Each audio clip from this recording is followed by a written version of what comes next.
There we go. Hey, sorry, I was having some technical difficulties. I'm so sorry about that. No problem. They keep changing things on Instagram, so I haven't done a live. Our shit's always good, and it's like I'm like you said. Yeah, no worries. I can barely hear you though. The voice is cutting in and out, but we can. Let's see. That happens sometimes. I'm not sure. Yeah, let me see if I can. Malcolm, do you have the iPhone headphones? Yeah, I'm gonna try to get mine and see if that'll. Give me 1 second. I'm gonna see if I can grab. Yeah, no worries. Because that usually works better too. Yeah, no worries.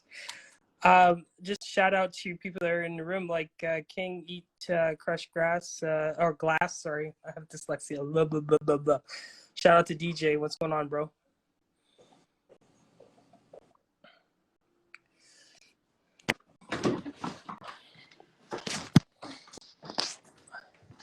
You don't have those headphones? They're at Mommy's house.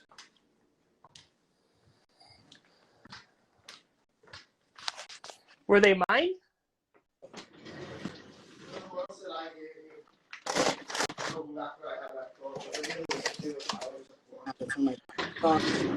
Yeah.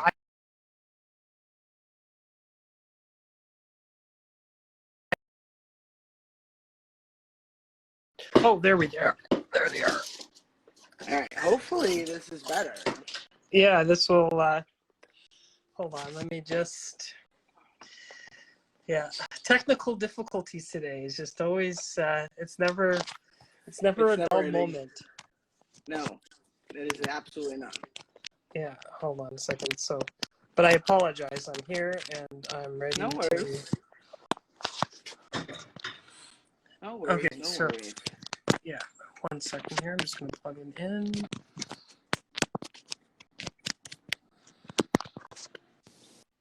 Hello. Okay, I can hear you. Okay, awesome. All right, cool. I think that this will be better. I think this is because I could actually hear better and there's not so much feedback. Echoing. Yeah, feedback and echoing and background noise. So, what's up, my man? How you been? Oh, just been good. Been keeping busy, as usual. Like, it doesn't seem like I can, get, time to myself. But, that's just the whole part of, serving, right? When you serve, it's you give your life up for, for the common good. And, and that's what I feel like that I do every day is like I serve my clients and, but it's tiring. Sometimes you want to go and just kick it. But I don't know how to kick it, but it is what it is. Yeah, no, I feel you. It's like, between my career like yours and then all the things you do outside of it, it's exhausting, but it's worth it, and it's something we love to do. So, at the end of the day, we enjoy it, even though we sometimes are like, oh. Yeah, for sure. So for sure. I'm happy we finally got to do this and have this conversation, because I know it's very important to you as much as, it's very important to me, and it's something that I love that I do outside of what I do in healthcare. And I know that it's something that you love and are very passionate about when it comes to causes and advocacy and bullying, and many others, but also bullying. So I always like to start out a conversation, because I think we've actually talked about this personally, where you have experienced bullying on your end, both like online and offline. Yeah, I experience bullying every single day. It's great. I think that when you're online, and I can talk about both, because I can talk about both being online and offline. I'm neurodivergent. I have dyslexia, ADHD, dyspraxia, dyscalculia, and and then obviously I'm a visible minority. I'm Black, and and I live in a place in Canada where it's it's covertly racist. It's covert. You don't really know. People are not racist to your face. They don't say, well, hey, you look like this, you look like that. But, you do feel you do feel the impacts of, being a minority. And I grew up in this city being neurodivergent. So, I was always teased, and I wasn't invited to birthday parties or whatever the situation may be. And more specifically, like, I had incidents where, I remember when I was a kid, kids spit in my face, and I went and I told the teacher, and the teacher was like, um, what did the teacher say? The teacher thought I was lying, and that's when I learned the story about the boy who cried wolf, because she told me about the boy who cried wolf. And I would take her to, the boy's classroom, and the boy would be like, no, I never spit on him. And, that was my first introduction to gaslighting, and being gaslit by a bully, and not really understanding why, right? When I remember in ECS, the first kid, his name was Ryan. He's like, I don't like this kid. I didn't understand what they meant by that. I didn't realize later on that it was the color of my skin, because I was the only black kid in the class, the only black kid in the school, or one of the only black kids in the school. There's only like 3 or 4 of us, right? So you never really understand from the perspective of other children,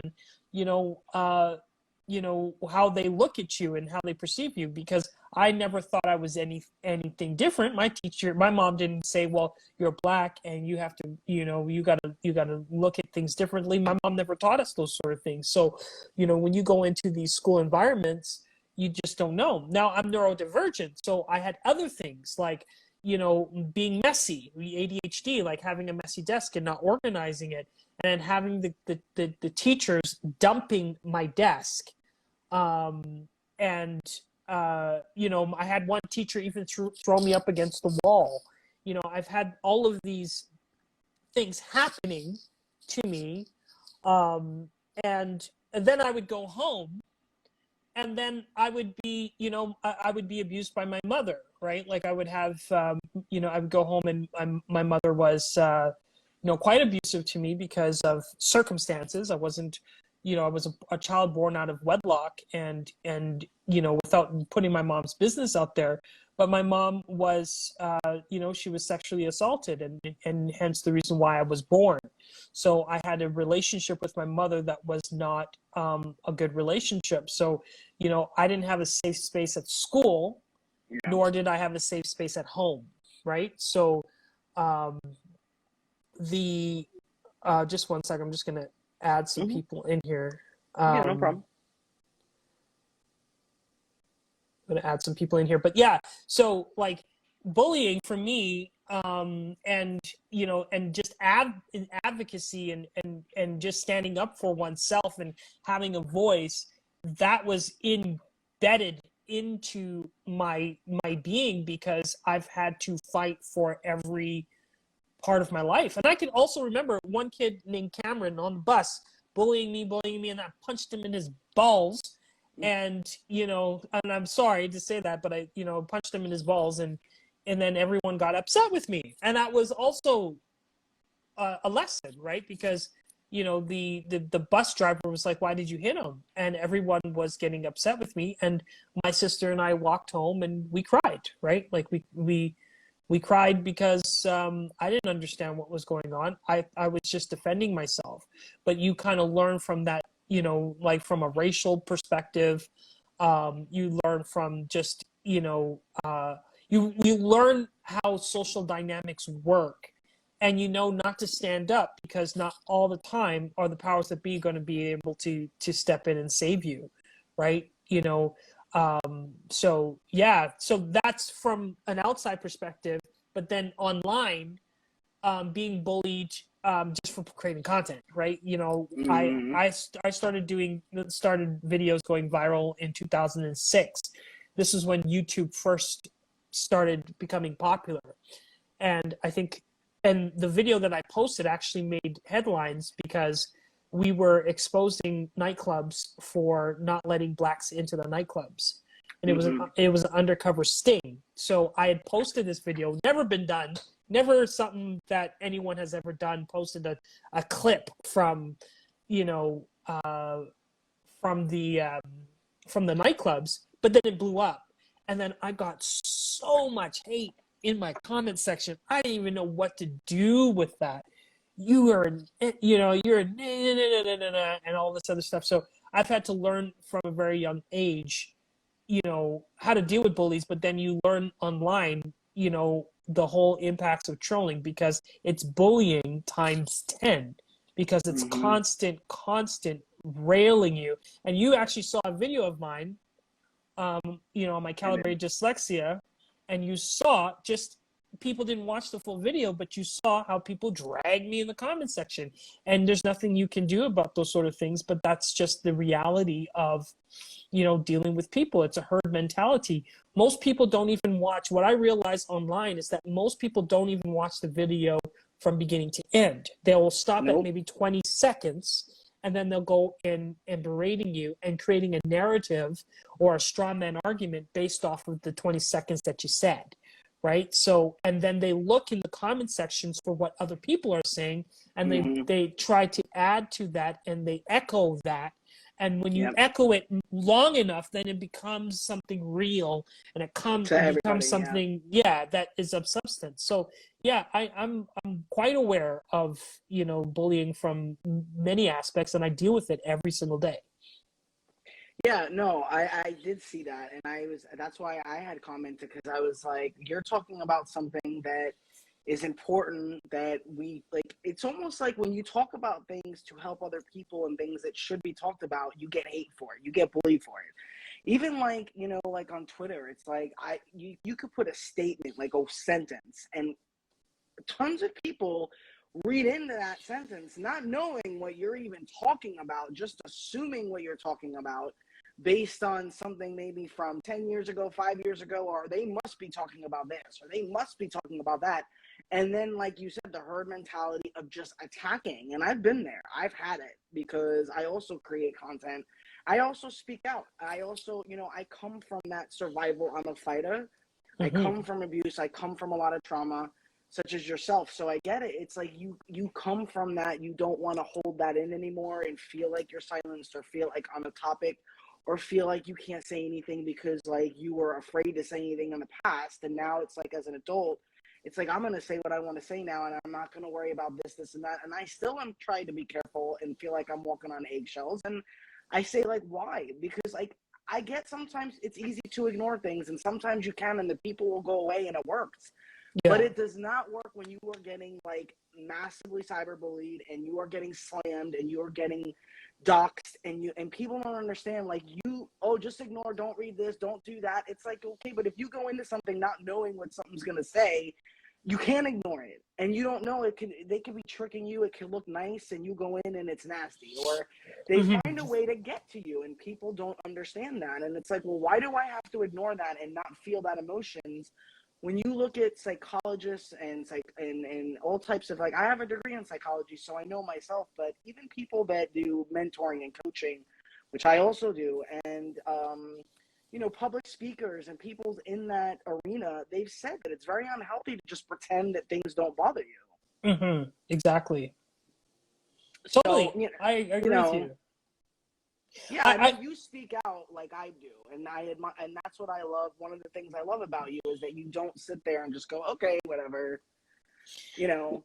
Well, I'm just a hell of a person, okay? And, like, you know, I think I'm now realizing that I have a voice, and my voice, I'm lending that voice more to the neurodivergent community, because there's a lot to me. I'm very layered, and, you know, and I do a lot of masking. I mask a lot of my behavior because a lot of people don't understand neurodivergence. And, you know, I'm on the autism spectrum, right? I'm not autistic. I'm on the autism spectrum. You get what I'm saying? Because, you know, folks with autism, you know, they are autistic. But I meet a lot of the criteria to be on the spectrum. So when I've navigated through society, I've learned to mask because a lot of people don't understand my hyperness. A lot of people don't understand my sense of humor. I have a lot to say about a lot of things, and I'm, and I'm highly intelligent. So I'm not monolithic in my thought process. I have multiple things that I'm interested in, and I can go really in depth. I use social media as a tool of accommodation because social media allows me to just let the thoughts go, because when you're talking to someone like me, I'll talk your ear off, right? I'll be like, blah, blah, blah, blah, blah, blah, blah, blah, blah, blah. And what we call in the community info dumping, we info dump when we feel comfortable with you.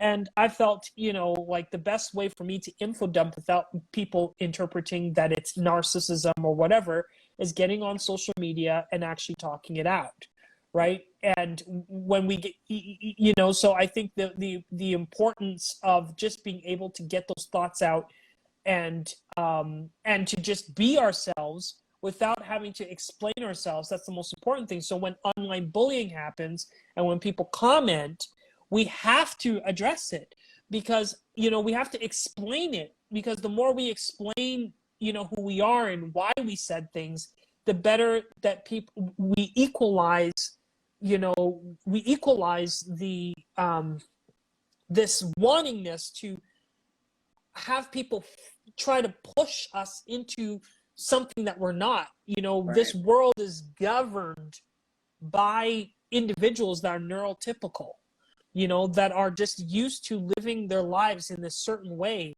And, but half of the population is neurodivergent. And we are constantly trying to mask ourselves and trying to limit our voice and trying to push it down when we should be speaking up so that we can normalize the conversation. I was just in a bank the other day. The woman deposited a certified check and put a hold on that certified check. And I was there when she said, don't touch the money. I'm like, fine.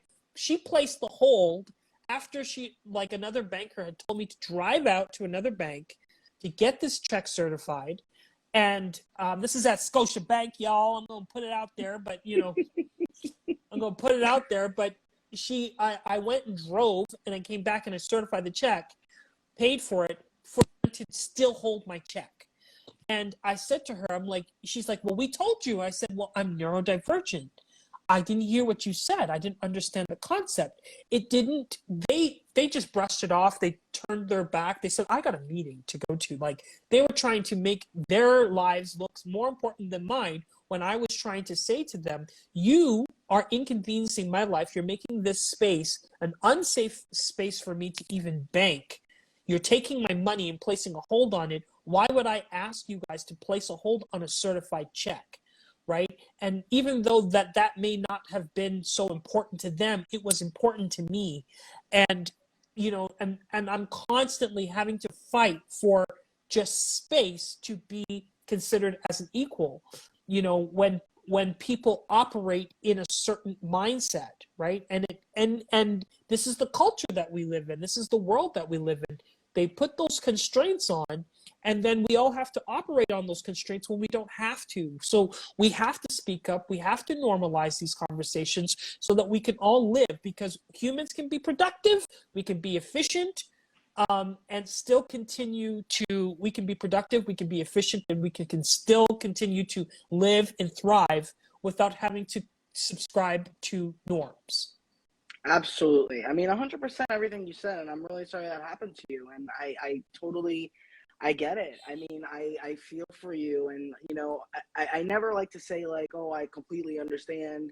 I understand your frustration but I feel like we can never understand a person's situation. So from there, in being in their shoes. So I don't want to say it like that, but I understand your emotions and your feelings and wanting to talk about it, because I am that way. Like you, I feel like when I feel good and comfortable with somebody, I give them 100% of me.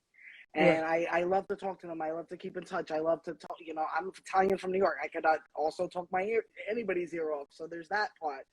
But, when you always felt so uncomfortable and you grew up around a lot of people that made you kind of feel silenced and you couldn't be yourself and couldn't be you, and don't talk, don't. It's like you get like when you become an adult, it's like these things just like kind of erupt out of you. And I feel like those of us like yourself and myself and others that speak out, we get more hate for speaking out when we should be doing that because that's what you're supposed to do. We get more hate than the people who might be like, oh, I'm just going to ignore it and take it. And it's like, I said to people, like, I'm tired of ignoring things and not saying things. Like, if we don't talk about it, it's not going to get fixed. Nothing is going to happen. Nothing is going to get done. We are never going to move forward as a society if we keep saying, like, if you're silent, you're complicit. And it's like people don't want to deal with the bullies. They don't want to deal with the backlash. They don't want to deal with the hate or the comments. It's like, fine. So then don't look at it and don't do this and that. But like, if you stay silent, you're complicit, in my opinion. And it's like everybody's this big advocate for everything, but it's only when it's convenient. And it's like, for me, it's not when it's convenient. I want to protect and defend, and I've gotten shit for defending people too, and it was my choice to do it, so I'm fine with it. But it's like, no matter, just from even saying a little bit or just disagreeing with people now, it's like it's a mob mentality, and somebody wrote in here, like, people don't understand the trauma that comes with bullying, and they really, really do not understand what it does to you. Oh yeah, 100%. I think that the other, I did some I don't know if you can see this on the bottom here, this woman that's in the water, but oh yeah, I can see it. Yeah, I used to do martial arts called Ishinru Karate, and my sensei, we're still part of the institute. It's a civil rights organization that I'm a part of. And we do a lot of work behind the scenes and whatnot. A lot of work is not stuff that I publicize or talk about, but, my sensei does a lot of the work, and he goes out there and he, helps youth. I went through the same program that I'm a part of when I was a youth because I was a troubled youth. And, and then I went on to do anti-bullying work when I was a kid. So like, when I say a kid, in my 20s, I was going school to schools, teaching kids martial arts so that they can break out of scenarios of, like, for example, we would say that if someone's following you, walk across the street, walk the other way to see if they're still following you. Things like that, right? And I got an award, the Calgary Stampede Western Legacy Awards, because I was also teaching kids how to express themselves through hip hop, through rap. And the Calgary Stampede board is like a racist, like, I wouldn't call them a racist organization, but, it's a Western organization. And even to be honored for the work that I was doing within the community and it's a prestigious award, but we were doing something then, and my sensei knew, that kids need to find an outlet and find a way of expressing themselves. It doesn't necessarily, we don't always have to have the conversation.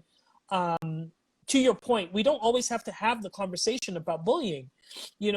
Sometimes, because the thing is that we're not always going to be in the position to be able to move the dial forward and to convince someone of our perspective, but we can live as a good example. So my sensei would always say, don't be a bad example, don't be the best example, be a good one. Because if you're a good person, then people will look at that and emulate that if they want to, right? Like, it's not something that you could do. He also said within the organization is that we live by the principles of harmony.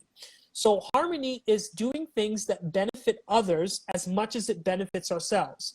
We are fighting against organizations that have an agenda, that maybe are not aware of ableism and not aware of racism and bullying and whatnot. But you still have to sit down and negotiate and talk with them and do things that benefit them as much as you benefit yourself. That's how you move the dial forward. Because what people don't understand about social justice is that it's always going to be a negotiation.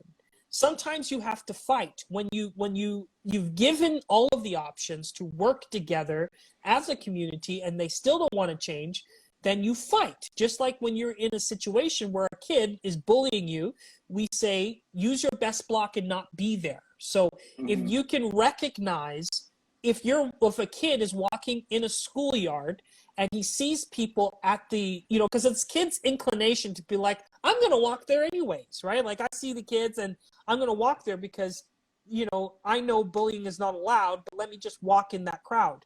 But in martial arts, we teach you, use your best block and not be there. If you can see kids that are that they don't look good or they don't look right, or if the situation doesn't look safe, then turn the other way. Find another pathway. Try to walk away from the situation.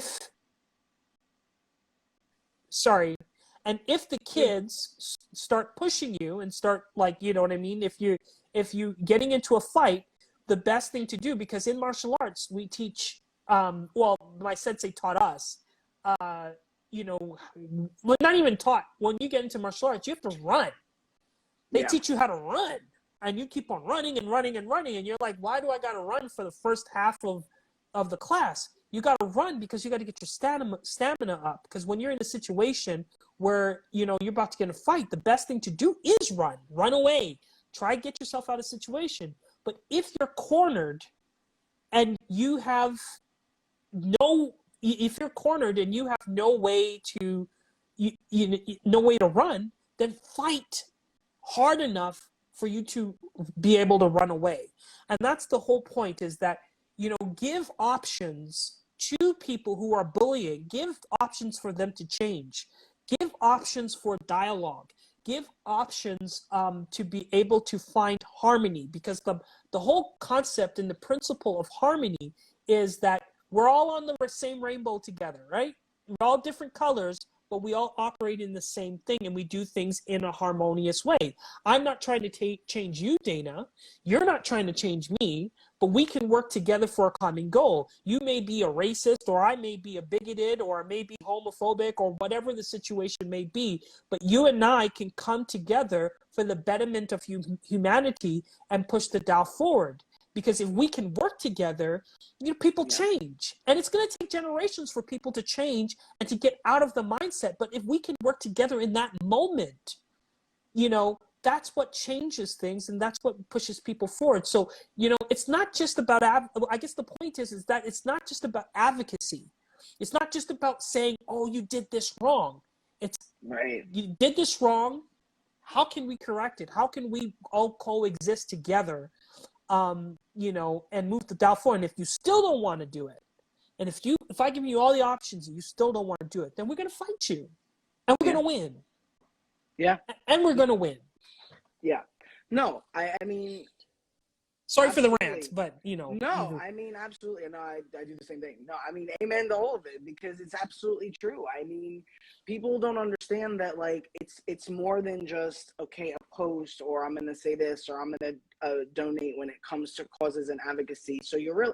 It's more, it goes beyond advocacy. It goes beyond activism. It goes beyond everything. It goes into humanity. It goes into, going further, having conversations. I mean, I've talked to a lot of people, and it's like having really raw personal conversations, which is why I like to do this show and all the other things that I do. Because when somebody asked me, do you do a wide variety of things? Why? And I was like, because I'm trying to find every avenue I can to give people content that can help them figure, hey, maybe let me think about this, or let me join this, or let me support, or let me do this, or it can change people to be like, hey, you know what, maybe they realize maybe I bullied, and not even, I have a friend, Miriam, and she's also a supporter and advocate, and she said, in the fashion world, she was like, I've thought about myself in the past years ago, like, oh my God, did I come across as a bully because of the way, like, you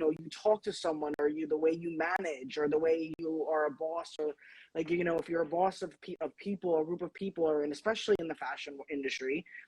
And, like, people don't realize how they come across, and how we all have different perspectives on how we take things, but communication is failing as well. And when you don't communicate properly, it ruins relationships, it causes friction with strangers, and that's a big issue too, because we've become, social media is beautiful for certain things, but it's also toxic, and hellfire and a dumpster fire, and so there's two sides of it. There's pros and cons, and I myself has lessened time on it in certain ways. Like I'll do my content and then like I'm done, or I just am with my friends on there and stuff because of the fact that I don't want to be glued to it. I want to live life. There's life out there.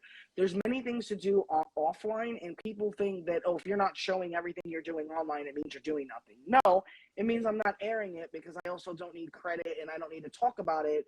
But it doesn't mean I'm not doing things and moving, trying to move mountains and doing things with people outside of that. I just don't post or talk about every single thing, which is a lot of the stuff that, even here at BKO, we do things behind the scenes, and there hasn't been, the usual, like where there's shows consistently, and podcasting I have to get back into, and our auctions, because there's other things that we're doing, and also my personal life. So, it's a lot to balance with all the stuff that we all have on our plates. But communication has became like DMs, emails, texting. People don't pick up a phone. They try to communicate through social media and other ways, and that causes a lot of friction, miscontact, misconstrued. It ruins for friendships. It ruins romantic relationships. It ruins everything. It ruins budding relationships. It causes a lot of issues when people don't have a proper conversation. And that also is a problem when it comes to bullying. We also work with bullies here. We have worked with people who are suicidal ideation and suicidal, and I've had to talk people out of that and get them help, or I've worked with them. I've worked with bullies. I've had people come to me and said, I feel like I've been a bully, or I was, or I might be doing it. What can I do? How can we talk? I mean, because I believe in rehabilitation. So, there's a lot of places that I think we're failing when it comes to just advocacy and activism and the common things that we all do for that. It goes way far beyond that. Oh, yeah. I think it's also strategic, right? If you know the way, you should be able to do the way without talking, right? Normally you have to use your voice and normally you have to use your voice when there isn't a way. When you've tried all of the other avenues and you can't get through. But people have to understand sometimes the best form of communication is action, just doing your part and taking into the part of wanting to change. I was once a bully too, because like when you've been bullied all your life, you become a bully too, right? And you don't realize that your actions can be harmful to other people. People have to remind you, you know what I mean? Because it feels good to be, when people like you and people accept you, it feels good. And then, and then you can look down on people and say, well, you don't have the right type of shoes, or you don't have to do this, you don't have to do that. But as long as you're doing the shadow work on yourself to want to grow, because normally you kind of learn when you get out into the real world that you can't be that way. You know what I mean? You lose jobs, you lose friends, you lose the people that you love when you are self-absorbed in yourself. There's a lot of people that are bullied that become narcissists. And they become narcissists because they are self-absorbed, because being bullied makes you self-absorbed, makes you want to be your number one champion, right? So you become a narcissist and you use that energy, and you use that energy and you place it on everybody else. You want people to hear your story a lot. There's so many people in my career of being a content creator and whatnot. So many people have come to me, and the first message, if I've said something motivational, and this is more so in the Hustle Zone era, when I was doing entrepreneur content, people would just send me messages like, my dad kicked me down the stairs, and, they will just give their whole life story in 1 minute. And that type of trauma dumping is what they do, right?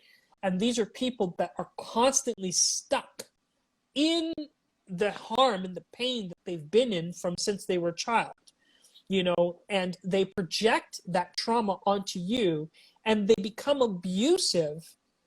And they become abusive because they're still stuck in that world. And then when they're triggered by things that you said, you may not even, you may not even be thinking about what you said, but you triggered them. And then they start using you as a punching bag, right? Mm-hmm. That's how some narcissists, how they're born, right? They're born through just always being in that victimized state, to the point where they become the person that's causing harm to other people. So when you're being bullied, you also have to do the shadow work on yourself. If you are so aware, if you are an activist, you have to realize that, even though, like, a lot of the trauma that has happened in my life, I didn't have control over. I didn't have control over what happened to me in my childhood from my mother. I didn't have any control over how the kids perceived me. But at one point in my life, I had to learn to take accountability for myself and for my healing so that I can move forward, right? Not every time is everyone else responsible for my trauma. So, Right. and not everybody's responsible for my triggers. So sometimes advocacy also needs to be action. Sometimes we just need to work on ourselves, do the work in the community, and that should just move us forward, right? Right? Because if you can't get through to your life, you can't demonstrate that you are pushing through and that you are healing and that you are benefiting your life. Going back to my example, good example metaphor, if you can't demonstrate that you are living a good life based on the shadow work that you're doing, how are you going to change anybody? How are you Right. going to influence people to want to be a better person? Yes, you are aware that there's bullying, and yes, you want to advocate for it, or whatever the cause may be. It's not just always bullying. It's, racism, ableism, but if you're not demonstrating that you're living a healthy life, how are you going to influence other people to follow suit? They're just going Right. to look through somebody else to do that. So a lot of the work is action and not talking. Yeah, I mean, I agree. I think that, we all fall into that category because we all have to take responsibility and accountability.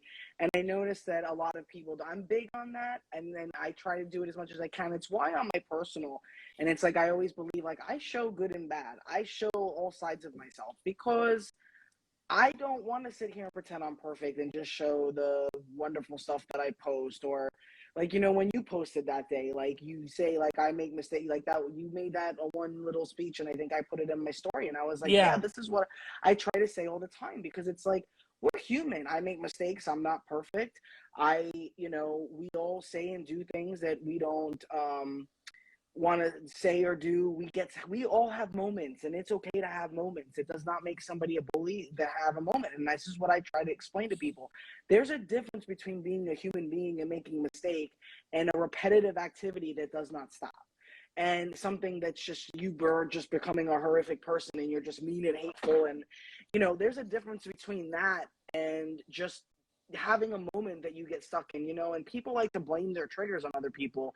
And it's like, I've gotten triggered, other people get triggered, but don't say that somebody triggered you, because we are responsible for controlling them. Like, I could say something triggered me or someone, but I'm also responsible for controlling that, not blaming that person and treating them like garbage. Or like, even I've had friends that have triggered me, and I was like, but I don't sit there and unfriend them because they triggered me, or they upset me or pissed me off, or we had a fight, or we had a moment or a disagreement, or even if you curse each other out. I mean, these things are normal things that happen in life, right? Everybody gets very confused about what is bullying and what is just being a human being, and normal emotions, and and like I said, communication. And it's like, I always get very frustrated when people don't communicate and they want to try to do it through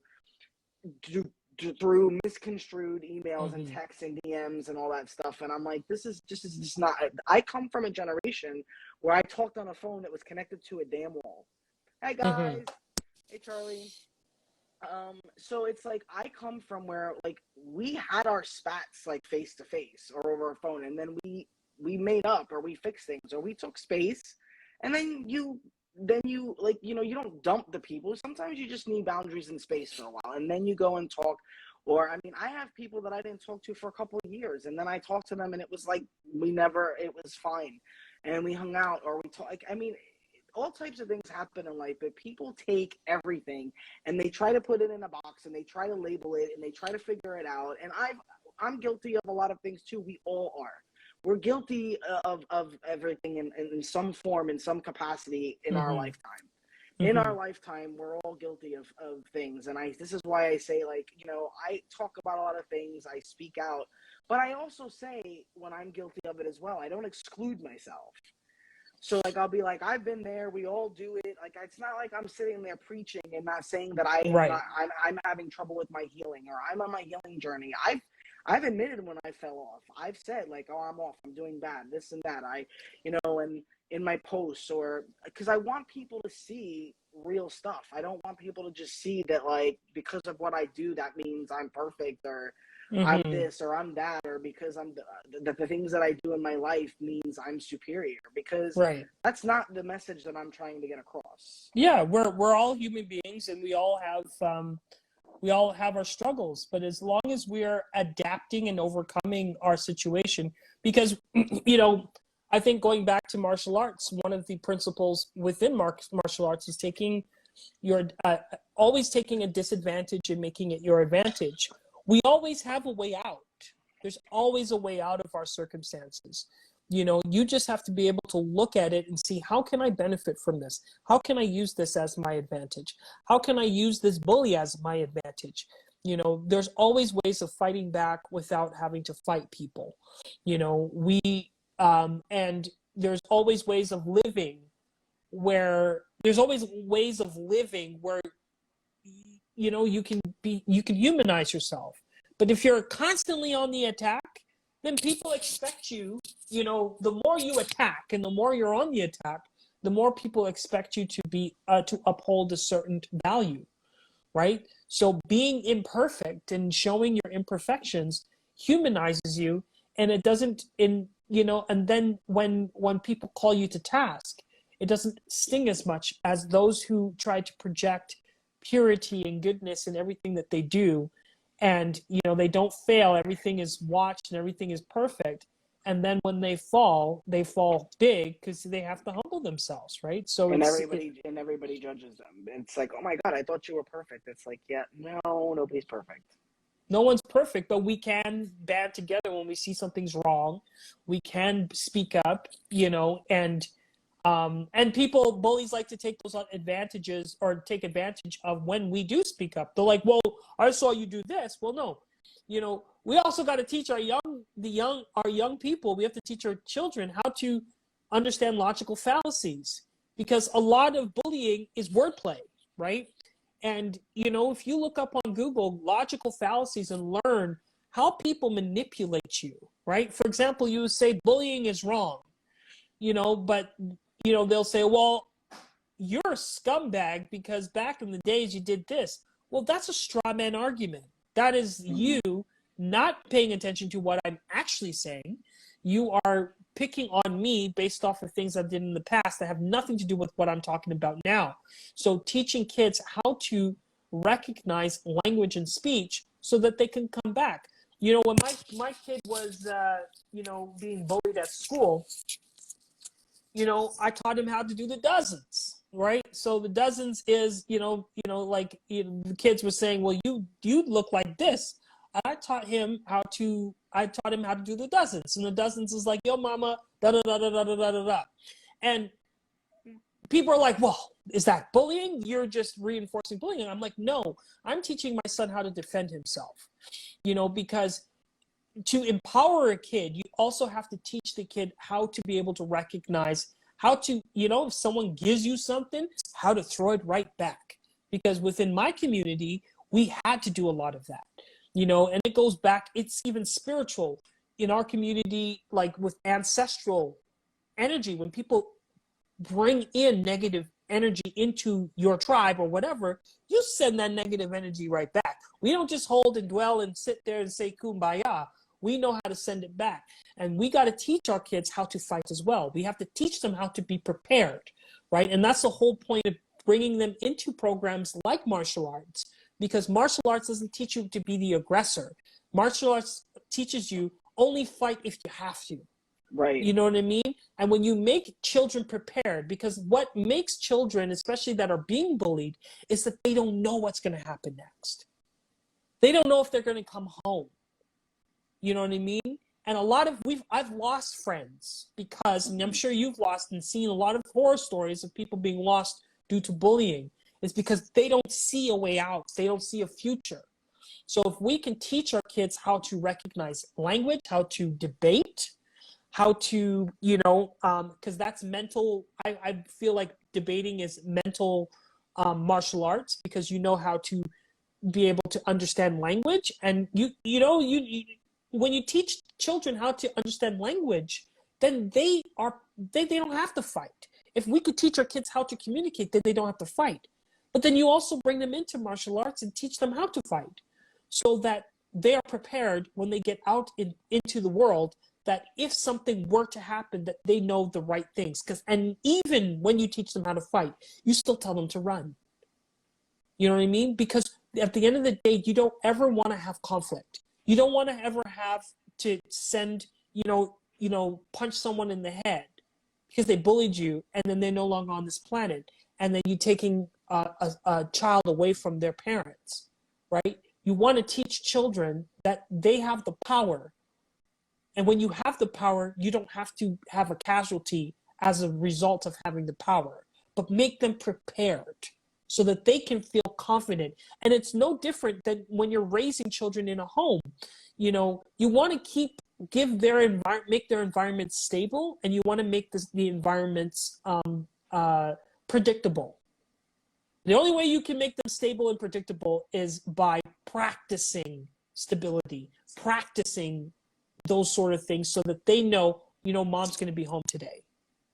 It's the kids that are unstable, the parents that are unstable, that make the child feel like they're not safe in their own homes. And they, like you said, walking on eggshells because they're not around people that they can trust, right? So by implementing tools for kids to get out of situations, teaching them how to fight, teaching them how to talk back to bullies, teaching them how to do those sort of things, you give them stability. You give them, you know what I mean? Yeah. Clarity. Absolutely. But again, they don't have to fight. They don't have to be aggressive. They just have to be prepared for when those sort of situations happen. Absolutely. And I agree. I think that we need to be teaching more and educating more and having these. And that's why I said talking is a very important aspect of everything, because people talk a lot about donations and money. And yes, that's very important. But so is raising awareness. And that there's lots of ways to raise awareness that has to be done too, because we could all throw money all over the place, but it's also about raising awareness and having conversations and teaching and educating, because without that part, then it's we're not really moving forward. We're kind of just in the standstill of just supporting something, but not getting further in trying to fix the issues and the problems. And when you don't teach kids, when you don't in the homes or in schools, and everybody's arguing about who's responsible, it's like, we're all responsible. We're all responsible to teach, to educate. It's not one area. It's not a parent. It's not just a school. It's not one arena of life. We're all responsible to do as much as we can when we're passionate and we want to fix things in the world. And that's any issue, any cause, any advocacy that you do, or activism. And, without people learning how to, and I don't think there's anything wrong with defending yourself. I am a advocate for defending yourself. I'm not an advocate for violence. I'm an advocate for when you need to defend yourself, you can. But that's why this show is called Stand Up and Speak Out, because I do advocate for that. I don't think if somebody doesn't want to stay silent, they shouldn't. They should, like you said, teaching them language and words and how to throw something back to where the bully or the person might be like, oh, okay, so I can't get over on this person, or this person's not going to let me destroy them. I mean, and they still might do it, but like they're not going to lose their life, because the amount of people that have been lost to this issue and this epidemic that's going on in the world is grotesque. And one is too many. And I see it constantly. And then when you're seeing 6-year-olds and 7-year-olds, that is a problem in itself, a whole other aspect of, well, these kids are way too young to be, and then there's no right age to bully, but they're doing it younger and younger. And it's becoming this issue where it's now, nobody's excluded. Nobody was really ever excluded, but sometimes you're a little bit more stuck out there for it. And that's statistically true. in Mm-hmm. certain minorities and whatnot. And, you know, but it doesn't mean anybody's excluded or anybody, like, you could have money, you could have a great job, you could be Mm-hmm. dress great, be great looking, and all this wonderful stuff. But that doesn't mean you're excluded from anything. I mean, you know, sometimes it's those people that might get it more so. And, you know, it's a lot of the times people who, you know, speak out and stand up that, like, I don't mind the chaos sometimes or the hate, because it's like, well, I'm doing something right if you're getting hated on. Mm-hmm. Otherwise, if you're not making any waves, then nobody would be noticing, and there wouldn't be jealousy and issues and all that stuff, which a lot of bullying issues come from that as well. But yeah, when we're not defending or standing up or having people's backs or however people want to call it, I just feel like we're being complicit and we're letting these things happen, and it's never going to stop, or it's going to end up taking someone's life because everyone's just like, well, I don't want to deal with the backlash of it. And I'm Mm-hmm. tired of getting the comments, and I'm tired of this. Like, I made my Twitter, I made it private. There's things that you can do.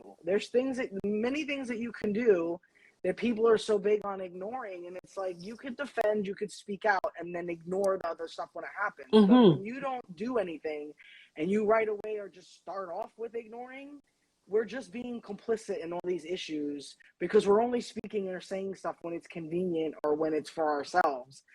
I'm not like that. I'm built to, even people I care about, or I'm built to, at this point in my life, to speak out and defend and stand up for people, even people I don't know I've done it for. It's something in me that I see, and I'm like, I can't just sit there and watch that. Like, I jump, and you know, and again, it's like, then bullies will turn those people, other people, into the victim, and then they get people on their side, and it's like, they're making themselves the victim through manipulation.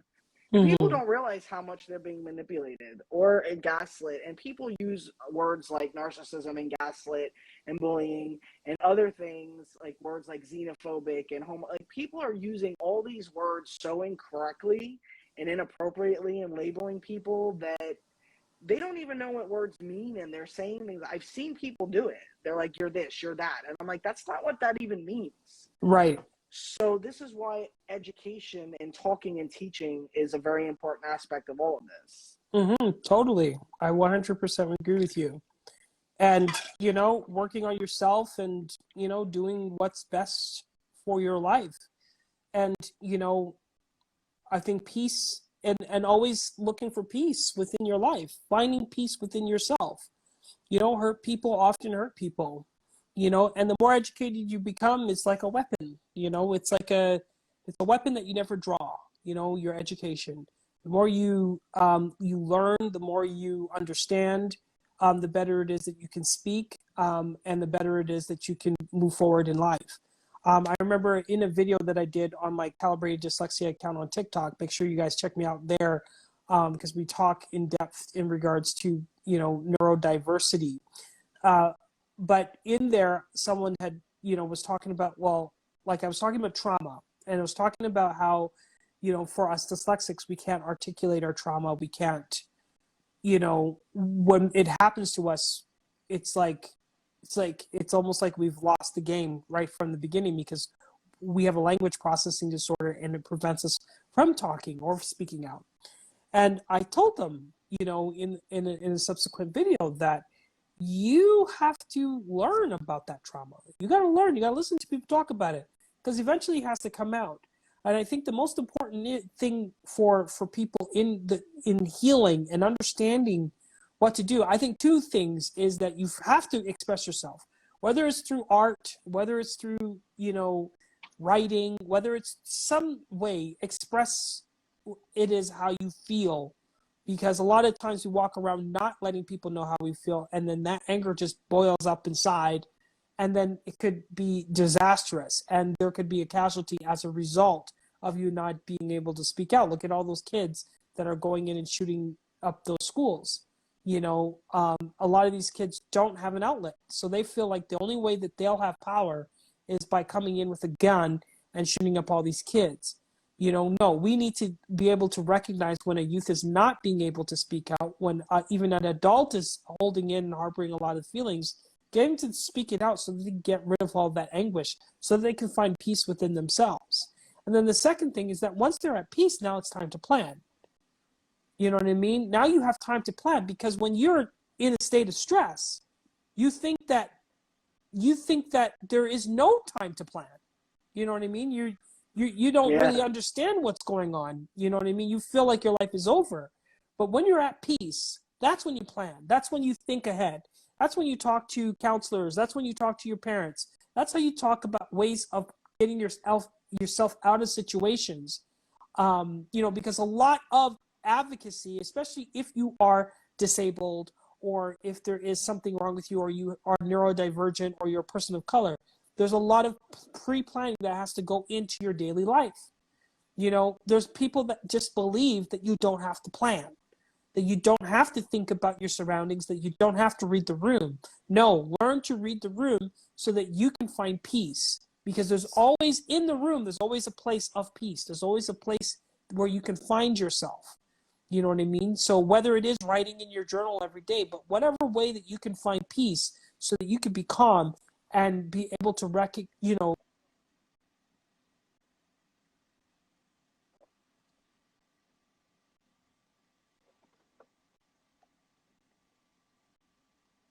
Oh, what happened?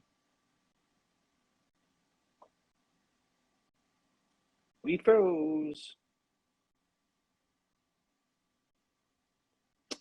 I can't hear you all of a sudden. What happened?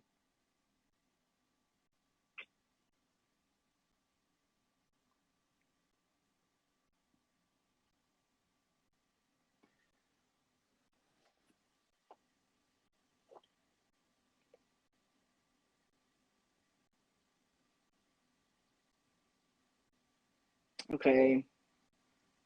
Sorry, guys. I think we had a little issue and the sound went off. Let me see.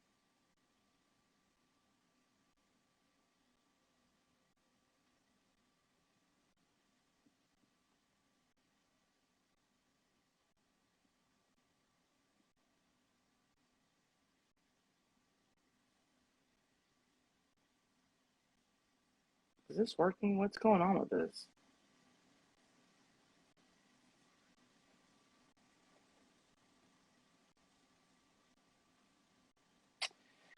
Alright, I'm gonna send you a request. I'm not sure what's going on with this. All of a sudden, it's like, just stop. There we go. You're on here, but now there's still no sound.